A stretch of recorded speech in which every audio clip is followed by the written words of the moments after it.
In the 1920s and 30s, Salem was a very sort of close-knit community, kind of like it is today. There's sort of this caricature of Victorian women that they're just sort of sitting around drinking tea and wearing fancy clothes. But the world is changing very dramatically. Women are working, women are driving, all of those kinds of things.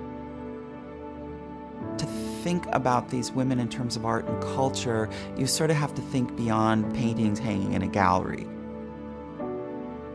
The idea is to use the arts to lift the community, to make the community a better place.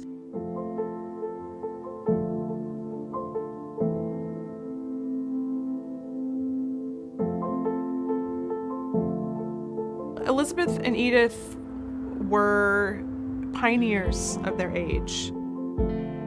They were two women who were amazingly successful. They had that kind of knowledge that, boy, doesn't exist today. Their sense of color, their sense of design, their sense of garden spaces, they're some of the best in the country. Being a native Oregonian, you don't always think you're going to find such a gem like Gaiety Hollow in your own backyard. It is just as beautiful and just as insightful in terms of its design as some of the gardens I have visited that are kind of world-renowned on the East Coast. You do feel like you've been transported to a different place when you come here. The rooms they envelop you. I mean, you feel the space and you feel their touch. It's a magical experience. What a daunting task to be two women, first, landscape architects, the Pacific Northwest, starting a business at the beginning of the Great Depression. They wouldn't have been able to survive kind of those rocky financial times if they hadn't been as talented as they were. Elizabeth Lord had a personal relationship with Alice Brown. She hired them in 1929, and they designed 3 main rooms for her.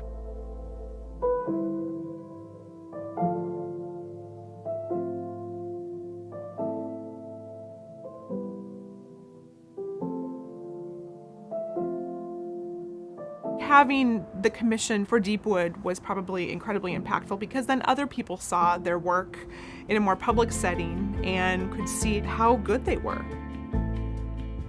They also had a wonderful relationship with Sally Bush.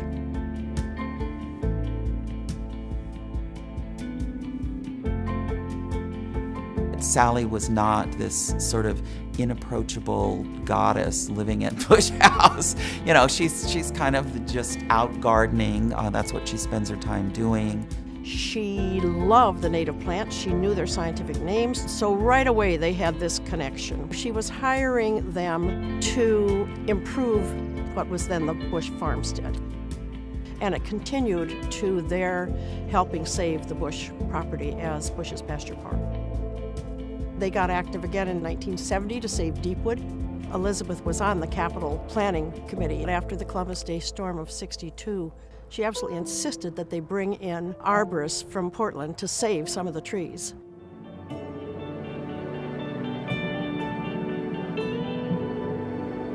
Elizabeth and Edith were incredibly artistic. Their community engagement was really inspiring. They really made an impact. I think what makes Bush's Pasture Park, Gaiety Hollow, and Deepwood so important to the community is that not only are they unique spaces and they're beautiful, but they are here for people to enjoy and experience in a lot of different ways. And Elizabeth and Edith, Sally and Alice were all connected into that.